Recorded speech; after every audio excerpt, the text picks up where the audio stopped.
I am Linda Pringle Evans, your host, and I am so excited to share with you a topic today that I know is going to touch the lives of many women here today. Before I begin to share what we are going to discuss and to introduce to some and reintroduce to some our fantastic expert today. But I want to thank Pringle Business Consulting for being the presenter of this show.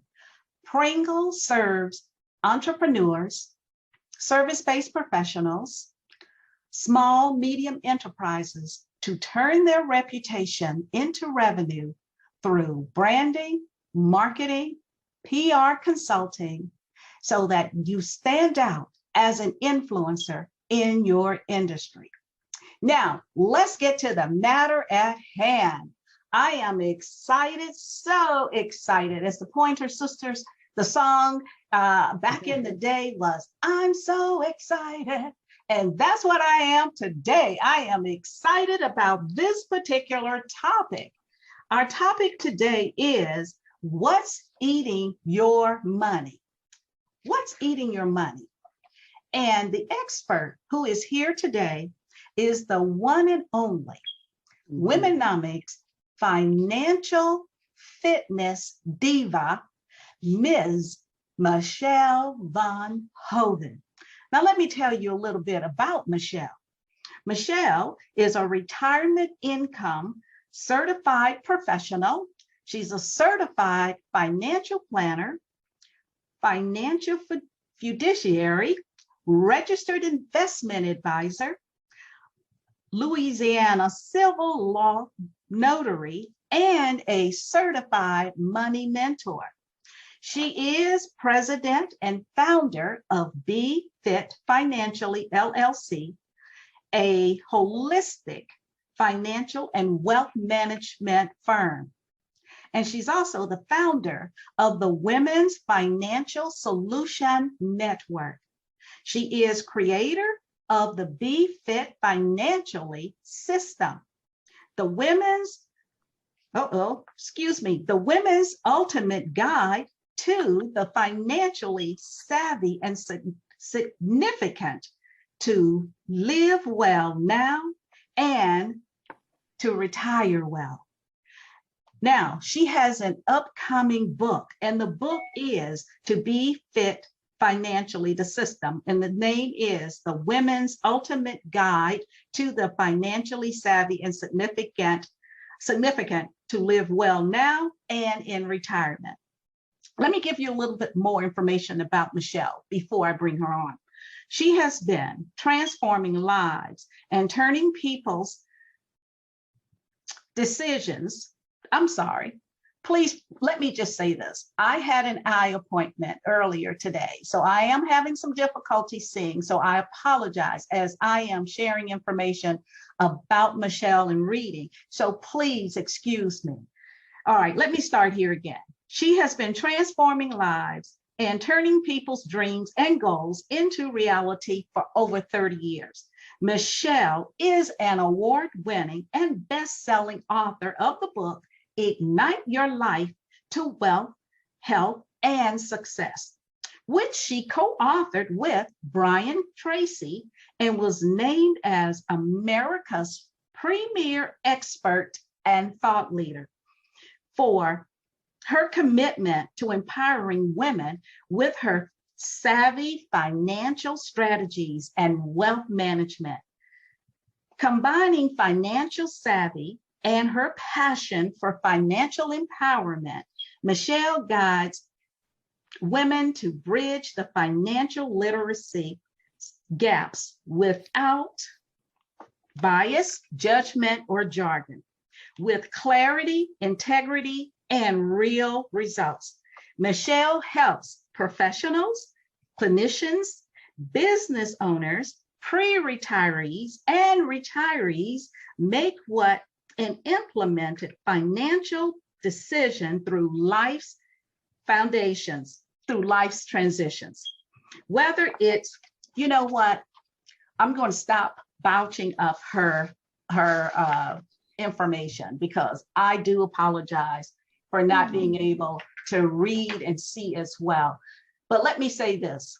The reason why I chose Michele von Hoven to be the WomeNomics financial fitness diva is because this lady brings a wealth of information. Not only does she bring the information, she is more than knowledgeable. She is more than qualified. She has the experience and she has integrity. That's what is so important to me, is her integrity level for ensuring and empowering women to have financial freedom.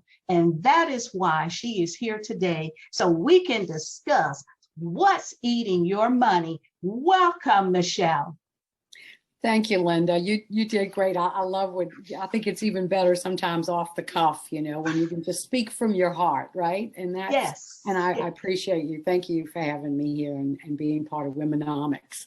I love the name. No, thank you. Thank you. Yeah. So let's get started. Okay. Michele, when we think about what is going on now, what would you say is eating our money?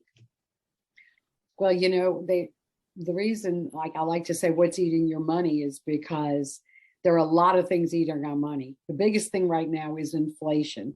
And that is going to be tied to everything else that we're spending money on, whether it's our homeowners insurance, renters insurance, auto, everything else besides the food, and of course, the fuel, the energy. So all of the, in taxes. So I believe wholeheartedly in, you know, coming into this, into the financial planning over 30 years ago, segueing from a tax and accounting practice and spending lots of time with the IRS and knowing how where they come from, this without a doubt in my mind that the taxes are going to go up. You know, right now, the Tax Cuts and Job Act of 2017 was a 5-year plan. Well, 6 years. And anyway, it's set to sunset on January 1st of 2025. So all those nice tax cuts we got in 2017, they're going to expire and go back to the old tax rates. But let me just jump in on inflation, because I know, Linda, that's where you want to go. Well, yes. This is the hot topic right now, you know, is inflation. And it is the biggest eater of our money right now, next to taxes. I mean, you know, what I say is when we go into retirement, are you going to take a hit? And a hit is you're going to have healthcare, you're going to have inflation, and you're going to have a tax hit. So we, you know, those three we have to be prepared for, you know, prepared for it now. So we all know the inflation's, you know, taking more of our dollar, right? So what is it? It's reducing the purchasing power of our money.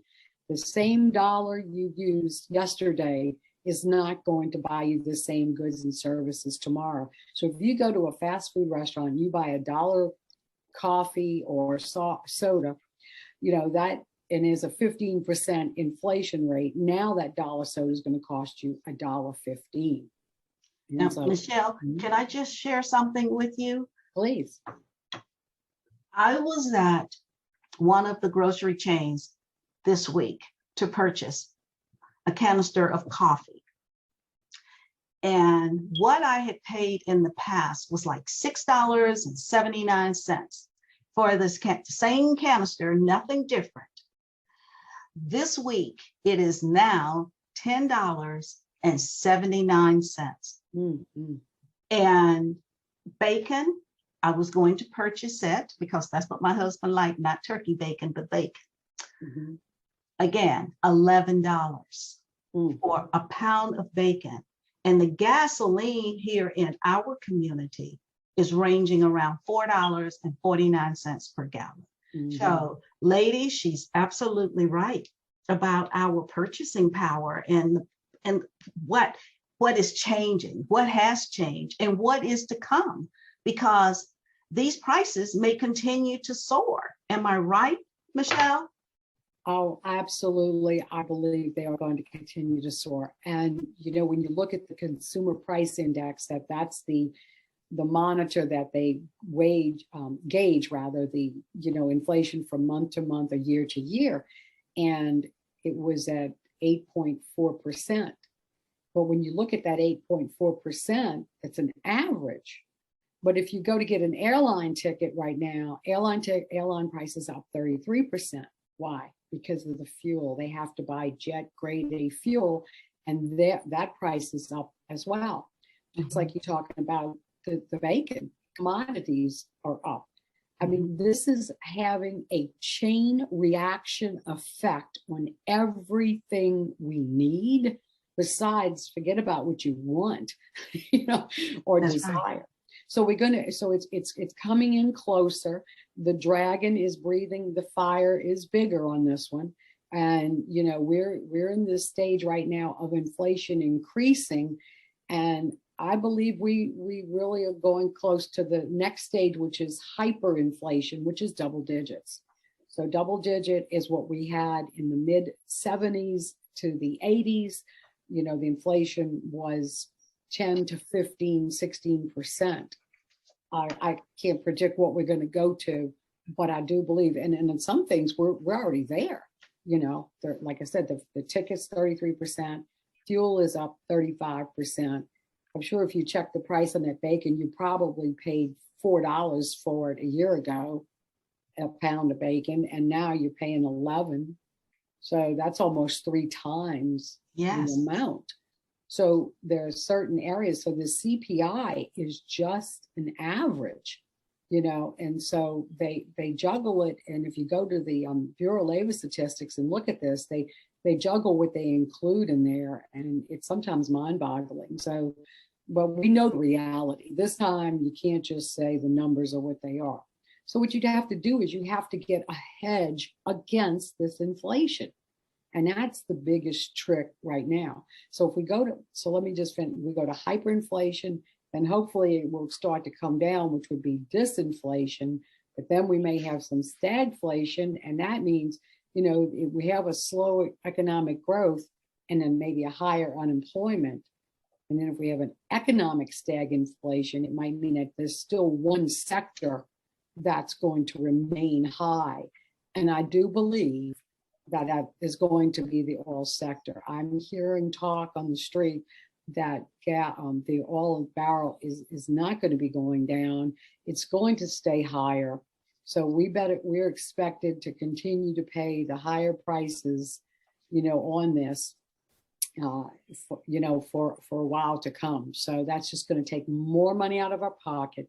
More people are using, and retirees, my goodness, they don't like to have to go take more principal out, but some people are having to do this unless they have a good optimal portfolio that's managed properly according to the highest level of risk that they're willing to take, the highest level of reward, and then their level of risk.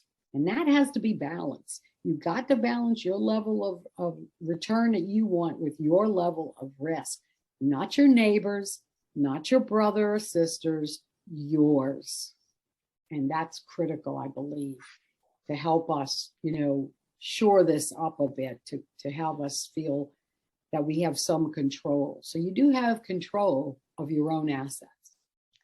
So, Michele, let me ask you, for women, what would you consider to be maybe 1 or 2 obstacles for her to avoid during this inflationary time? Well, the obstacle to avoid is, I would say, open up your statements and don't procrastinate. Oh, and this is the largest area, number one reason people fail financially, men and women. Men are guilty too, but women typically are more conservative while men are more aggressive. Women, yeah. So, but they procrastinate and they don't do a real written plan and have their particular, charted out, their financial goals mapped and aligned with their money, with their values, with their visions. And why do they procrastinate? That's the biggest question. Why don't they do this? Mm-hmm. Well, they might not know how to do it, but it's not everybody's job to know how to do that. If you're a physician, it's your job to treat patients, or a nurse, or whatever position you're in. I certainly wouldn't want to go do their job and think I'm an expert at it, because I'm not. Right. So, they feel like they don't deserve, or maybe they're not worthy, or they have limiting beliefs that they shouldn't open a statement. Maybe their parents never opened the statement. But I can promise you this one thing: you're going to have to open them one day. Mm-hmm. And at that time, you may not have as many options as you do today. Mm. There is something you mentioned when you and I had a discussion, and it was about value-based goals. Mm-hmm.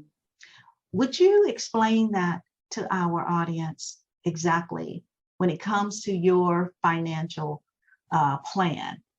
Why would values-based goals be so important? Well, the values are so important because that's what's near and dear to you, your psyche, your heart, right? Mm-hmm. Who you are, Mm-hmm. what you value most. Mm-hmm. And if you don't tie the goals to your value, then you don't have as much of an igniting there to propel, to make it go forward. Mm-hmm. But when you align that goal with your values and saying, and here's one, okay, so my value, is that you don't want to be a burden to other people. I want to be responsible for me, for my own life. I don't want it to be a burden to my son or to anyone else. Mm-hmm. So it's important to me to know that I have my financial affairs in order. So I'm tying that goal to my values. And it's like, I don't want to be a bag lady when I'm older, unless it's a Saks Fifth Avenue bag, maybe. No, just maybe. And, but I don't want to, I don't want to be that burden. So you want to, it just ties it in with your tie the values to your authentic self. You're more apt to implement it, to do it. And saying, okay, it's important for me to save money and not waste money on impulse items. What's an impulse item? I used to do accounting work for this company, and they had all these different car washes. They had a chain of car wash years ago, chain of car washes, and they had on there in one of the categories impulse items. Well, I didn't know what that was, and I asked the owner, Mr. Jim, and I said, what's an impulse item? He says, well, when you go to the car wash and you have all that board when you go on the checkout, and you have all those items up there, car scents and little trinkets, and those are things that people buy on impulse. I'm like, oh, yeah. Makes sense. Kind of like at the grocery store, yes, where they have all those items there. Right. Yes. So I make it up. And ever since I learned that, and this has been a long time ago, I look at that and I go, nah, not me. And so I found it to be a very important factor to state that, don't buy on impulse, right? So that's important to me to not do that. So anyway, so you can go on with whatever is anyone's particular values, but if you have values-based goals, you're more apt to get them done and tie in it in. And it has more meaning to you. I like that. And as women, we value our families. And there are certain things that we have a higher value. And if we start thinking more, and as you stated a moment ago, about having a plan, because those value-based goals will appear in the plan. And that will give you, as you mentioned, that fuel that will ignite you to work the plan and stay on the plan. That's what I'm thinking as I'm listening to you. No, that's perfect. Thank you for, that's the message, that is the message, Yes. Do it now while you have options. That's what Absolutely. I say. Do it now. And I can't say that's, more important enough. And people are afraid, I don't have time. Oh my goodness. Don't tell me somebody doesn't have time. I mean, don't tell me that, because we all have the same 24 hours. And I think it's so unlikely that they're going to add an hour to the day. It's not going to happen, right? So we all have the same number of time. It's what we choose to do with that time. And Yes. very, very important. And so that kind of ties me into, understanding the time value of money. What is the time value of money? The value today versus the value at some point in the future. Yes. And I'd like ladies to really, really understand that, because, in doing this and seeing it happen live and working it for years and building lots and lots of portfolios, the numbers don't lie. Mm-mm. No. You could fool yourself, but you're not going to fool yourself long. And we can say, I'm not going to take care of me. I've got to go take care of this one and the other one. And believe me, I was guilty. I did it. I took care of everybody else and not myself, but I had lost a lot of weight. I just said, hey, I want to stay healthy for myself, everybody has their own thermostat level. Everybody, we all do. But I want to say the time value of money, to look in the future. And I have just a couple of little numbers. If you think about this, it's really, really simple. But just somebody, let's just I'll pick an age from age 40 to 65. If you save just $8,000 a year at an 8% return, in that time period, you'll have $631,000. If you wait another 10 years and don't do it, it would only be worth $234,000. Now you say, well, I had to put up another 80,000 in those 10 years. Well, yes, but look at the difference in the earnings. It's like $350,000 because it's that time value, that money working, compounding for you every day. And a lot of people have money working for them, and that's great. And they say, oh, I think I want to retire at 62, or I want to retire at 65, or I want to retire at 75, whatever it is. Are you guessing? Most people tell me this, they're like guessing. And I asked, do you have a written retirement income plan? Have you addressed I have all those factors here, and I just kind of looked at this the other day. The factors of the risk of longevity. We kind of touched on this. The risk of longevity is not just having your money not outlive you, but it's unknown health care that may come up, like we talked about, outliving the assets, death of a spouse. Yes. And in poverty, So it's important to know the time value of money and what the money is worth in the future. Michele, there is something I would like for you to touch on. And I do want to share that this is the first of a 3-part series that we're doing on this, so that women really get this, because this is something that is so important to me, for women to have financial freedom. And women can, no matter what stage she's in, no matter what her income is, but with Michele's help, you are going to see that you can start positioning yourself, no matter where you are, for financial freedom.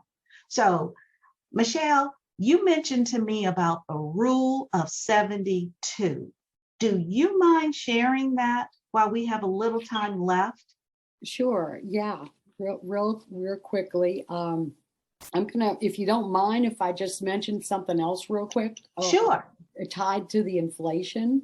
Of course. I really wanted that's real important, and then I'll do that secondly, if you don't mind. But I want to show real quick, and I already wrote this out, so I was prepared to save time because I know we have a lot of time. Good. But I want you to, we talked about an 8% return just a few minutes ago, right? And that's I'm not saying any particular product or anything. I'm just saying that as an average, perhaps. But if someone has an 8% return and then they have to pay 20% tax on it, so then what's your after-tax return?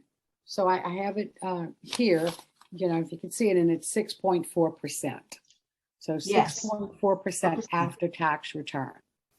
But then after you pay taxes, what do you really have? Your purchasing power. Now you have to look at the inflation. So what does the inflation do to that 6.4% return? So I have a 6.4% return, and I have a minus 8.4% inflation. So I actually have a real rate of return of a 2% loss. Wow. Wow. So that's why it's so important for women to understand that they need to get their money working for them. And I'm going to just erase this real quickly and get it to work hard.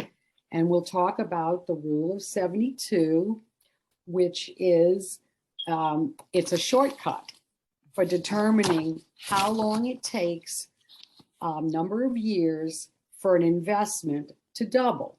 So you take the number 72, and I'm going to divide it by our 8% return, and that's going to be 9 years to double.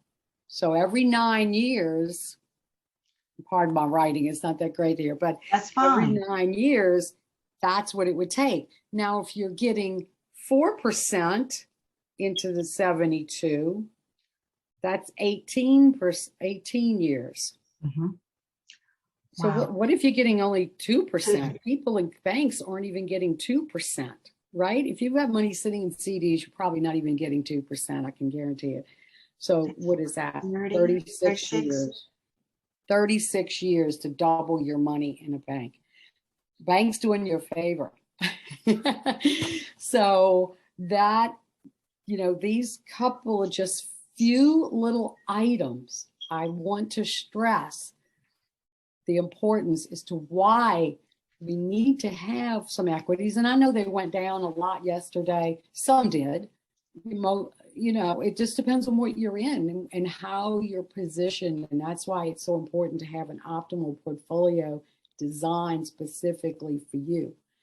And, you know, Linda, so many women, they have an advisor at their work, somebody, not their work, because your work cannot advise you. They're not licensed, they're not registered, they can't. Right. And they have somebody who's in the insurance business, and they may be offering them something, and they're having to meet their quotas. Yes. I'm real honest here. If somebody has quotas to meet, whose best interests are they advising you in? Theirs. Perhaps. You know. Hopefully, maybe yours, but you know, that's your first reaction, see? So because they have those quotas, and you know, if you're looking for an advisor, I would recommend someone no quotas, totally independent, because that way you know that they are working in your best interest. And even if it's someone with a you know, a lot of the insurance companies say they do this planning, and some of them do some of it, but they always want you to buy that insurance product first, because that's what their contract says. They have to meet their quotas. So even if they're a retirement, they say a retirement advisor, you know, just beware and know that it's important to know. So we'll have a whole chapter on how to pick an advisor, but just some, you know, some of that. That's kind of some of it, real nutshell. Well, let me share. It helps immensely. And I'd like to share with our audience that Michele is licensed in all throughout the United States, not just a specific geographical area. So if you would like to have a consultation with Michele, tell them how they can contact you for perhaps a complimentary session. Oh, of course, absolutely. Yes, you can contact me at the befitfinancially.com. It was Michele at Befit Financially. And it's Michele with one L, Michele at BEFIT financially.com. And just contact me and say you'd like to, you know, have a quick discovery session. I'll be happy to see if there's a fit or if I can help you. If not, I'll refer you to someone else. So it'd be good to get I do a thing called a second opinion, and I find it to be very, very helpful. And that's not complimentary exactly. So that's a little bit different because it involves a little more work. But a second opinion, and even if it's a second opinion of your own, because as an advisor, looking at a person likes to do it themselves, and that's fine. People can do this themselves if you have the time, the temperament, and the training. Fine, do it. But sometimes you just need to, you're looking at your own versus someone like me that's looked at thousands of scenarios.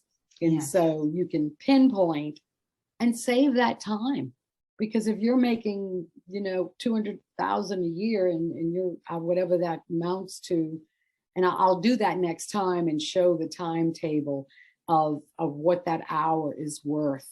People say, I'm going to the internet, and I don't know that always the internet is the most, the internet's not going to be able to do a holistic plan for you. And good luck figuring it out, because it took me years to figure it out. Well, the internet may give you free information, but how do you, that information is for everyone, but you need a customized plan for your life, for your well-being. And that's where Michele is here to help you. But I want to say to you ladies, if you haven't started your plan for your future financially, start today. Reach out to Michele and have that discovery session with her so that you can begin to understand how to make your money work for you, not your money eating up everything that you're earning. So I want to thank you all for being here today. And always, Michele, it is truly a blessing for me to have you part of the WomeNomics team and to have you as our financial fitness diva, because that is who you are. So I want to thank you. And I, again, thank our viewers. And please know, on the third Thursday of every month, Michele is here and she is sharing information to help women to really start thinking about making your money work harder for you. So thank you again, and know that you are more than enough and you should have financial freedom. There is nothing wrong with that. The more financial freedom we have for women, I personally feel we will see the world change in the manner that we as women would love to see. Thank you and have a blessed and wonderful day.